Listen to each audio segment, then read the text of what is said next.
শান্তিনিকেতনের ঐতিহ্যবাহী পৌষ মেলা উদ্বোধনের আগেই বড়সড় অস্বস্তিতে বিশ্বভারতী কর্তৃপক্ষ।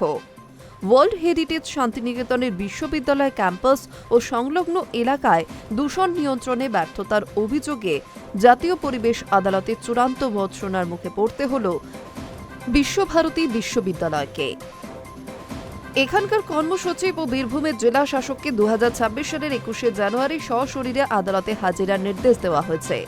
সোমবার শুনানিতে আদালত বীরভূম জেলা প্রশাসন ও বিশ্বভারতী কর্তৃপক্ষকে জরিমানা দেওয়ার নির্দেশও দিয়েছেন, যদিও জরিমানার অর্থ পরে জানানো হবে বলে আদালত সূত্রে জানা গিয়েছে।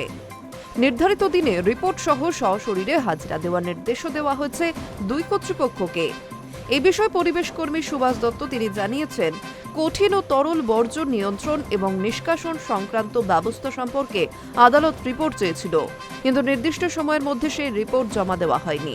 এর ফলেই আদালত কড়া অবস্থান নিতে বাধ্য হয়েছে। শান্তিনিকেতনে পৌষ মেলার দূষণ সংক্রান্ত বিষয় নিয়ে 2016 ও 2018 সালে জাতীয় পরিবেশ আদালতে দুটি মামলা করেছিলেন পরিবেশ কর্মী সুভাষ দত্ত। ওই মামলাগুলিতে 2017 এবং 2020 সালে আদালত বিশ্বভারতী কর্তৃপক্ষকে তরল ও কঠিন বর্জ্য ব্যবস্থাপনার জন্য স্থায়ী ও পর্যাপ্ত ব্যবস্থা গড়ে তোলার নির্দেশ দিয়েছিল। অভিযোগ, সেই নির্দেশ আজও কার্যকর হয়নি। পরবর্তীতে পরিবেশ বিধি না মানার অভিযোগে জাতীয় পরিবেশ আদালত বিশ্বভারতী ও রাজ্য প্রশাসনের বিরুদ্ধে স্বতঃপ্রণোদিত মামলা রুজু করে। গত 22শে অক্টোবর আদালত বিশ্বভারতী কর্তৃপক্ষ ও রাজ্য সরকারকে অ্যাকশন টেকেন রিপোর্ট জমা দেওয়ার নির্দেশ দিলেও তা জমা পড়েনি। উল্লেখযোগ্যভাবে শান্তিনিকেতন ক্যাম্পাস ও বাইরে পরিবেশ ব্যবস্থাপনা নিয়েই নতুন করে প্রশ্ন তুলে দিল জাতীয় পরিবেশ আদালত।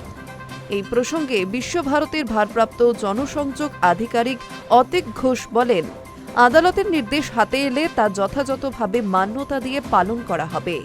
বোলপুর শান্তিনিকেতনের স্থানীয় বাসিন্দাদের দাবি, শুধু পৌষ মেলার সময় নয়, সারা বছরে বিশ্বভারতী সংলগ্ন এলাকায় কঠিন ও তরল বর্জ্য নিষ্কাশনের কার্যকর ব্যবস্থাই নেওয়া হয় না, ফলে পরিবেশ মারাত্মকভাবে দূষিত হচ্ছে। এই পরিস্থিতিতেই ক্ষুব্ধ জাতীয় পরিবেশ আদালত। বিশ্বভারতী কর্তৃপক্ষ ও বীরভূম জেলা প্রশাসনের বিরুদ্ধে তারা স্বতঃপ্রণোদিত মামলা রুজু করে কড়া অবস্থান নিতে চলেছে।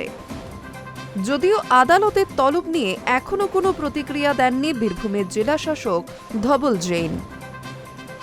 High news network.